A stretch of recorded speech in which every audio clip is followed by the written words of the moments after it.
Everyone, welcome to the channel. तो यहाँ पे आज मैं आपके साथ में लेके आया हूँ इलेक्ट्रोस्टैटिक पोटेंशियल और कैपेसिटेंस से रिलेटेड क्वेश्चंस ऑब्जेक्टिव टाइप के। यहाँ पे हम डिस्कस करेंगे और पहली बार चैनल पर आए हैं तो चैनल को सब्सक्राइब जरूर कीजिए और वीडियो अच्छी लगी तो कमेंट सेक्शन में जरूर लिख के बताइए। आगे चलते हैं। सबसे पहला सवाल हमारे पास है कि positively charged particle is released from rest in an uniform electric field. The electric potential energy of the charge पूछा गया है कि पोटेंशियल एनर्जी के साथ क्या होने वाला है। तो इस सवाल को सॉल्व करने के कई सारे अप्रोचेस हैं, कई सारे तरीके हैं, कई सारी जानकारी जो है आपको मिलने वाली है। तो मान लीजिए यहाँ पे कोई भी इलेक्ट्रिक फील्ड है, कोई भी एक इलेक्ट्रिक फील्ड इस तरीके से यहाँ पे एग्जिस्ट करता है। It's a uniform electric field. इसका मतलब मैग्नीट्यूड और डायरेक्शन हर एक पॉइंट पर बराबर है। जब किसी पॉजिटिव चार्ज को यहाँ पे रखा जाएगा, लेट्स से पॉजिटिव चार्ज यहाँ पे प्लस क्यू नॉट के बराबर यहाँ रखा है, तो मुझे बताइए कि इस पॉजिटिव चार्ज के ऊपर इस इलेक्ट्रिक फील्ड कॉन्फ़िगरेशन में फोर्स कितना लगेगा और किस डायरेक्शन में लगेगा।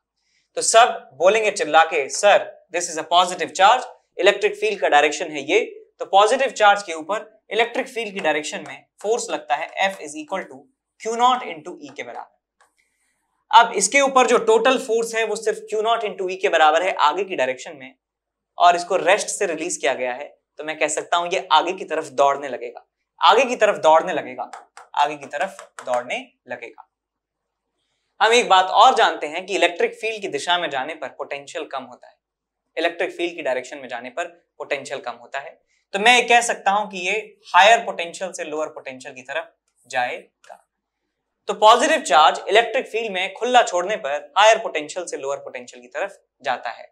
हायर पोटेंशियल से लोअर पोटेंशियल की तरफ जाएगा तो इसका potential energy Q not into V, Q not into V क्या होगा बेटा, पोटेंशियल एनर्जी ज्यादा से क्या हो जाएगी, पोटेंशियल एनर्जी कम हो जाएगी। तो एक तरीका तो ये है आंसर को बताने का कि पोटेंशियल एनर्जी लगातार घट रही होगी। दूसरा तरीका बताने का ये है, हमने ये पता लगा दिया कि इसके ऊपर फोर्स लगेगा इस डायरेक्शन में, इसका मतलब इसकी काइनेटिक एनर्जी, इसकी स्पीड बढ़ती जाएगी, इसकी स्पीड बढ़ती जाएगी और इसकी काइनेटिक एनर्जी कह सकता हूं इंक्रीज हो रही होगी। तो काइनेटिक एनर्जी पहले कम है और काइनेटिक एनर्जी अब ज्यादा हो चुकी है, तो मैं ये कह सकता हूं बिकॉज ये कंजर्वेटिव फील्ड की बात कर रहे हैं, तो काइनेटिक एनर्जी बढ़ने का मतलब है कि पोटेंशियल एनर्जी डिक्रीज हो रही है। तो दूसरे हम ये बता सकते हैं कि पोटेंशियल एनर्जी डिक्रीज होगी यदि काइनेटिक एनर्जी बढ़ रही है, तो इलेक्ट्रिक फील्ड में खुला छोड़ने पर इस पॉजिटिव चार्ज को। तीसरा तरीका ये है इसको बताने का कि जो भी सिस्टम है हमारे पास जो अर्थ में यदि हम बात करें कंजर्वेटिव फोर्सेस की, तो किसी भी ऑब्जेक्ट को खुला छोड़ने पर वो मिनिमम पोटेंशियल एनर्जी स्टेट की तरफ जो है अप्रोच करता है। आप देखिए, यदि मैं हवा में एक बॉल को फेंक देता हूं, मान रहा हूं कि एयर रेजिस्टेंस नहीं है, सिर्फ उसके ऊपर लगने वाले फोर्सेस ग्रेविटेशनल फोर्सेस हैं, तो बॉल ऊपर से चलकर नीचे आ जाती है। इसका मतलब पोटेंशियल एनर्जी वो मिनिमाइज करने के लिए ऊपर से नीचे आती है खुला यदि उसको छोड़ दिया जाए एक कंजर्वेटिव टाइप के फील्ड में, कंजर्वेटिव फोर्सेस के इन्फ्लुएंस में उसको छोड़ने पर वो मिनिमम पोटेंशियल एनर्जी प्राप्त करने की कोशिश करता है। तो यहाँ पे इसको कंजर्वेटिव फील्ड में छोड़ने पर मैं कह सकता हूं ये उस तरफ दौड़ेगा जहां पर इसकी पोटेंशियल एनर्जी कम से कम हो सके। तो ये यदि इलेक्ट्रिक फील्ड हमेशा है तो ये इनफाइनाइट तक जो है चला जाएगा, जहां पर इसकी पोटेंशियल एनर्जी जीरो हो जाएगी, मिनिमम हो जाएगी। तो काफी सारे तरीके हैं इस बात को बताने के। तो आप यहां देख सकते हैं कि पोटेंशियल एनर्जी के बारे में पूछा गया है कि it decreases because the charge moves along the electric field. यहां पे दिया है decreases because the charge moves opposite to the electric field, तो ये बात गलत है, ऑपोजिट नहीं, वो सेम डायरेक्शन में मूव करता है। तो ऑप्शन सी हमारा सही आंसर होगा। सी ऑप्शन हमारा सही आंसर होने वाला है इस सवाल का। Hello my dear students, I am Neeraj Kumar Chaudhary और फिजिक्स टीचर। बच्चों एक बहुत ही इंपॉर्टेंट इंफॉर्मेशन देनी है। अनअकैडमी पे T20 टेस्ट सीरीज स्टार्ट हो रही है 7th of अक्टूबर से, जो कि 7th of अक्टूबर से लेके 29th of अक्टूबर तक चलेगी। डेली टेस्ट होगा 6:30 से लेके 7 PM तक, ठीक है ना। और ये टेस्ट जो लोग अपना IIT JEE का एग्जाम 2022 में देना चाहते हैं, यानी कि ड्रॉपर्स और 12th के बच्चे, 2023 में देंगे 11th के बच्चे, और जो 2024 में देंगे यानी कि 10th के स्टूडेंट, उनके लिए प्लान की गई है, ठीक है बच्चों। डेली टेस्ट होगा, डेली रिजल्ट आएगा उसी टाइम और डेली अवार्ड्स हैं इसमें। अगर रैंक 1 आती है आपकी तो आपको 5,000 रुपए का अमेजॉन का वाउचर, 2 to 6 को 3,000, 7 to 20 को 2,000, ठीक है ना। और बच्चों आप अगर विनर हो तो आपको 20% का स्कॉलरशिप भी मिलेगा अगर आपकी रैंक 1 से लेके 50 तक आती है, अगर आप कोई भी सब्सक्रिप्शन लेते हो तो। ठीक है ना, तो बच्चों बहुत ही अच्छा मौका है, जल्दी से जल्दी इसमें एनरोल कर लीजिए। और एनकेसी सर लाइव कोड डालना ना भूलें। ठीक है बच्चों, चलिए बेस्ट ऑफ लक। अगले सवाल की तरफ बढ़ जाते हैं। A, B and C are 3 points in uniform electric field. The electric potential is maximum, minimum, maximum, same. तो हमसे इन तीनों पॉइंट्स पर पोटेंशियल पूछा गया। आप ये बात हमेशा याद रखिए कि इलेक्ट्रिक फील्ड यदि ऐसे है तो इलेक्ट्रिक फील्ड के परपेंडिकुलर चलने पर पोटेंशियल बदलता नहीं है। ये पॉइंट आप याद रखिए। इलेक्ट्रिक फील्ड लाइंस के परपेंडिकुलर चलने पर पोटेंशियल चेंज नहीं होता है।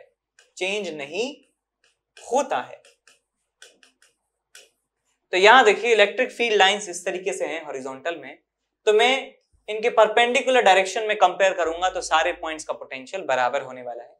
ऐसे ही यहां पे सारे पॉइंट्स का पोटेंशियल जो है बराबर होने वाला है। ऐसे यहां पे सारे पॉइंट्स का पोटेंशियल जो है बराबर होने वाला है।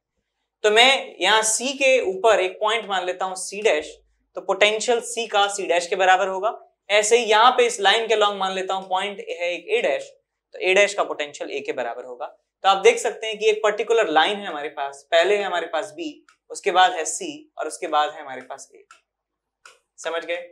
यहाँ C डैश कहें या C कहें बात बराबर है, A डैश कहें A कहें बात बराबर है, बिकॉज हम इलेक्ट्रिक फील्ड लाइंस के परपेंडिकुलर चल रहे हैं तो पोटेंशियल बिल्कुल बराबर है। दूसरी बात हम जानते हैं कि इलेक्ट्रिक फील्ड की डायरेक्शन में इलेक्ट्रिक फील्ड लाइन के अलोंग चलने पर पोटेंशियल कम होता है। यहाँ पे एक बात और लिखिए, इलेक्ट्रिक फील्ड लाइंस के डायरेक्शन में चलने पर पोटेंशियल जो है डिक्रीजेस। तो आप देखिए हम जा रहे हैं इलेक्ट्रिक फील्ड की डायरेक्शन में, तो पोटेंशियल घटता जाएगा। यहां पोटेंशियल ज्यादा होगा, फिर पोटेंशियल और घटेगा, फिर पोटेंशियल और घटेगा। ठीक है, तो हम कह सकते हैं कि सबसे मैक्सिमम पोटेंशियल B पर होगा, उसके बाद C पर, उसके बाद A पर पोटेंशियल मिनिमम है, B पर पोटेंशियल मैक्सिमम है। मैक्सिमम पोटेंशियल एट B, तो B ऑप्शन आप टिक कर सकते हैं यहाँ पर। ठीक है, यदि आपसे मिनिमम पूछा जाता तो हम बता दें कि A पर पोटेंशियल मिनिमम है। आपसे पूछा जाता है कि बीच में किसका पोटेंशियल है, तो हम कैसे C का पोटेंशियल A और B के बीच में होने वाला है। समझ गए? अब तक वीडियो अच्छी लगी है तो वीडियो को जरूर लाइक करिए और शेयर करिए। क्वेश्चन नंबर 13 सॉल्व कर रहे हैं। Equipotential surface at a great distance from a collection of charges whose total sum is not zero are approximately। तो हमारे पास कलेक्शन ऑफ चार्जेस है लेकिन उनका टोटल समीशन 0 नहीं है। तो यहाँ पे हमारे पास पॉजिटिव चार्जेस हैं, कुछ नेगेटिव चार्जेस हैं, मान लेता हूँ पॉजिटिव नेगेटिव, ऐसे ही रैंडम चार्जेस हैं। इनसे बहुत ज्यादा दूर डिस्टेंस की बात कर रहे हैं, आप ऐसे सोचिए कि आप इंटरनेशनल स्पेस स्टेशन पर हैं और आप वहां से देख रहे हैं, अपने घर को देख रहे हैं, तो आपको घर जो है बहुत ज्यादा टाइनी जो है दिखने वाला है। और यदि आप अपने घर से बैठ के देख रहे हैं इंटरनेशनल स्पेस स्टेशन को, तो आपके घर से वो स्पेस स्टेशन बहुत ज्यादा छोटा लगेगा। तो हम ये बात समझ गए कि बहुत ज्यादा दूर जो चीजें होती हैं वो छोटी दिखाई देती हैं। सन जो है छोटा सा दिखाई देता है, लेकिन पास जाओगे तो लगा अरे भाई बहुत बड़ा है। ऐसे ही जो चांद है वो बहुत ज्यादा छोटा दिखता है यहाँ से, लेकिन है एक्चुअल में वो बहुत ज्यादा बड़ा है। तो मैं यही कह सकता हूं यहाँ पे जो कलेक्शन ऑफ चार्जेस है यहाँ पे, उस कलेक्शन ऑफ चार्ज के लिए वो इनफाइनाइट डिस्टेंस पे, बहुत ज्यादा दूर डिस्टेंस पे एक पॉइंट की तरह दिखने वाला है। तो हम पॉइंट चार्ज वाले फॉर्मूले इस्तेमाल कर सकते हैं उस पॉइंट पर पोटेंशियल फील्ड कैलकुलेट करने के लिए। तो ये चार्ज की वजह से दूर के जो पॉइंट हैं वो एक पॉइंट चार्ज की तरह बिहेव करेगा। तो एक पॉइंट चार्ज की वजह से जो इक्विपोटेंशियल सरफेसेस होते हैं वो कैसे दिखाई देते हैं, स्फेरिकल जो है इक्विपोटेंशियल सरफेस आपको यहाँ पे दिखाई देने वाला है। ये इक्विपोटेंशियल सरफेसेस जो हैं ये स्फेरिकल शेप में होने वाले हैं। स्फेरिकल शेप में जो है ये पूरा स्फीयर बन रहा होगा, बोर्ड पे आ नहीं सकता इसलिए इतना ही बनाया है। तो स्फीयर जो है बन रहे होंगे। इसके बाद अगले सवाल की तरफ चलें। क्वेश्चन 14 कहता है आपसे electrostatic potential energy between proton and electron separated by a distance of 1 angstrom. 1 angstrom का मतलब है 10 is raised to the power -10 metre. तो यहाँ पे हमारे पास एक प्रोटॉन है जिसके ऊपर चार्ज है +E, एक हमारे पास इलेक्ट्रॉन है जिसके ऊपर चार्ज है -E। दोनों के बीच का सेपरेशन कहा गया है 1 एंगस्ट्रॉम के बराबर है। पोटेंशियल एनर्जी बतानी है इनकी कितनी होगी। पोटेंशियल एनर्जी दो चार्जेस के बीच में फॉर्मूला होता है U = K Q1 Q2 divided by R। Potential energy में ध्यान रखना ये होता है कि हम चार्जेस को विद साइन रखते हैं, K is 9 into 10 to the power 9। Charges कितने हैं 1.6 into 10 to the power -19 और यहां पे है 1.6 into 10 to the power -19 divided by distance है 10 to the power -10 मीटर। ये हमारे पास पोटेंशियल एनर्जी आ चुकी है। सारी क्वांटिटीज हमने रखी हैं SI यूनिट्स में, तो हमें आंसर मिलेगा जूल में। लेकिन ऑप्शंस को यदि हम ध्यान से देखें तो ऑप्शंस इलेक्ट्रॉन वोल्ट में हमें दिए हुए। तो आपको एक तरीका बताता हूं कि इलेक्ट्रॉन वोल्ट से जूल में कैसे कन्वर्ट करते हैं, जूल से इलेक्ट्रॉन वोल्ट में कैसे कन्वर्ट करते हैं। तो 1 इलेक्ट्रॉन वोल्ट जो है बेटा वो होता है 1.6 into 10 to the power -19 joule. ठीक, ऐसे समझ लीजिए कि यहां पे मैंने E की वैल्यू रख दी है। E की value 1.6 into 10 to the power -19 coulomb रख दी है। देखिए बहुत सिंपल सा लॉजिक भी है, काफी सारे लोगों को हो सकता है डाउट हो, तो मैं क्लियर कर देता हूं एक बार में। हम जानते हैं कि पोटेंशियल एनर्जी का फॉर्मूला होता है Q into V। ये होता है कूलम में, ये होता है हमारे पास वोल्ट में। तो कूलम और वोल्ट को जब मल्टीप्लाई करते हैं तो हमें मिलता है जूल, तो 1 लिखा है। इसका मतलब क्या हुआ 1 का मतलब है 1.6 into 10 to the power -19 coulomb, और वोल्ट जो है वो वोल्ट है हमारे पास, वोल्ट है। ठीक है, वोल्ट हो गया, ये कूलम हो गया। तो आप देख सकते हैं कि जब कूलम और वोल्ट को मल्टीप्लाई किया जाएगा तो बन जाएगा हमारे पास जूल। तो ये हमें मिल जाता है 1 eV, 1 इलेक्ट्रॉन के बराबर volt, 1 E into V is equal to 1.6 into 10 to the power -19 joule हमें ये मिल जाता है। तो आप समझ गए लॉजिक क्या है। 1E एक नंबर है और यहाँ पे वोल्ट लिखा हुआ है, 1E वोल्ट, 1 इलेक्ट्रॉन वोल्ट, तो ये हमें मिलता है इतने जूल के बराबर। तो जूल में है तो हम डिवाइड कर देंगे इस नंबर से, और यदि इलेक्ट्रॉन वोल्ट में है तो इस नंबर से मल्टीप्लाई करके जूल में बदल सकते हैं। तो समझ गए यार कि ये जूल है, इसको इलेक्ट्रॉन वोल्ट में बदलने के लिए इसको डिवाइड करना होगा 1.6 into 10 to the power -19 से, तो हमें यहाँ पे पोटेंशियल एनर्जी मिलेगी इन electron volt.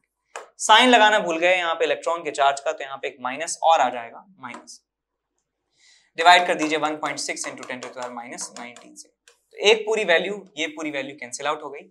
10 to the power -10 ऊपर जाएगा, ये बन जाएगा 10 to the power 19, 10 to the power 19 से 10 to the power -19 cancel out हो गया। तो ये बना आपके पास 9 into -1.6 16, और बस इतना ही है। तो ये बन गया आपके पास 14.4 बन गया। सो इस -14.4 इलेक्ट्रॉन वोल्ट हमें आंसर मिल जाता है। -14.4 इलेक्ट्रॉन वोल्ट, सी ऑप्शन हमारा सही हो जाएगा। तो अब जरूर ये याद रखिए कैसे इलेक्ट्रॉन वोल्ट को जूल में कन्वर्ट करना होता है। अगले सवाल की तरफ चलें, question number 15। The electric potential of each of earth is taken to be 0 because earth is a good. इसका आंसर है कि अर्थ एक अच्छा कंडक्टर है, इसलिए उसका पोटेंशियल जो है 0 माना जाता है, ठीक है। जो भी हम चार्ज देते हैं अर्थ को, कि अर्थ का सरफेस बहुत ज्यादा बड़ा है, तो चार्ज जो है कोई भी पोटेंशियल क्रिएट नहीं कर पाता है, इसलिए 0 पोटेंशियल लेते हैं बिकॉज वो बहुत ज्यादा अच्छा कंडक्टर है। कोई भी चार्ज देते हैं फटाफट स्प्रेड हो जाता है और एकदम ऊंट के मुंह में जीरा वाला काम हो जाता है।